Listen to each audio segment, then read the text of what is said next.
Proof you've been lied to about Israel. Okay, so the world still hasn't woken up to Zionism. This is Palestine, an open-air prison with millions of people in it. Yeah, Palestine. So now I've got to come on here and educate everybody about how this place was actually called Palestine for a really, really long time. Did you know that Israel was created in 1948? Because this is Palestine. What most people don't know is that Israel is not a country. It is an occupation of Palestine since 1948. We're talking about a military occupation that's been going on for 75 plus years. 75 plus years. I want you to imagine how you would act if your home's name was changed and it had been stolen, and your neighborhoods were stolen, and your kids were arrested, and they were held indefinitely, and bombs were dropped because everybody wants to think that you're a terrorist, even though you have no recourse for the situation you're in. Ask yourself why none of these old maps label the region Israel. Why? Because it's not Israel. And the Torah is not a land contract.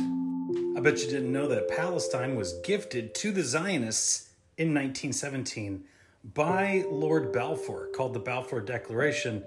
Notice the name up in the corner, Lord Rothschild. That's right. The region of Palestine was gifted to Lord Rothschild in 1917. True story.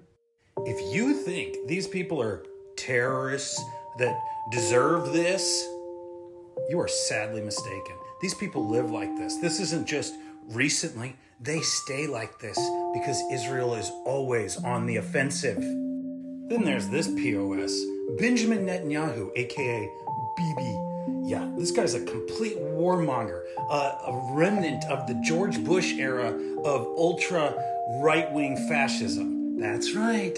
This man is a right-wing fascist, a militaristic, blood-soaked monster. And before you go getting it twisted, the definition of a Semite is a member of any of the peoples who speak or spoke a Semitic language, including in particular Jews and Arabs. That's right. So every time Israel does something against Palestinians, it's anti-Semitic. That's right. Learn the definition. And let's add to that anti-Semitism and anti-Zionism are not the same thing. Okay? So what is Zionism? Good question. The difference between Zionism and Judaism is extreme. Judaism is a religion. They practice the Mosaic law, thou shalt not kill, and that is a good thing. Zionism, however, is not Judaism.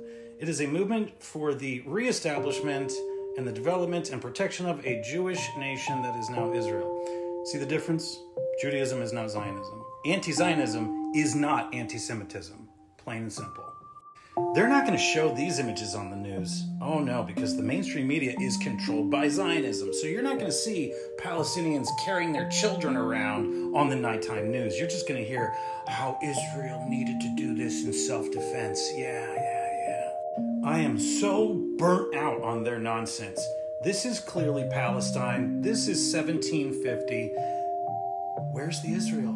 There was no Israel. Israel's an occupation. And yet another map, this one from 1767, Palestine. I'm exhausted, and the people of Palestine must really be exhausted. So, please, share the truth, spread the truth. This is the truth. Palestine has been under attack for 75 plus years by the occupation of Israel. It's been said. And just to give you an idea of how long I've been standing up for this issue, here's a video clip of me with my old name, Chris Phillips, without a beard, 10 years ago, on Fox News, on Sean Hannity, in front of the entire world. Here we go. Roll the tape. Freedom of speech in America. Anti-Semitism. I asked you a question. Do you have a problem with anti-Semitism? Listen, I don't like hate. I don't like hate. Is that clear enough? I don't like hate. Is anti-Semitism hate? A lot of times, anti-Islam is hate. I asked you if anti-Semitism is hateful. You certainly lack credibility. Is anti-Semitism hateful? Yes, absolutely. But anti-Zionism is not anti-Semitism. Judy? Mm-hmm.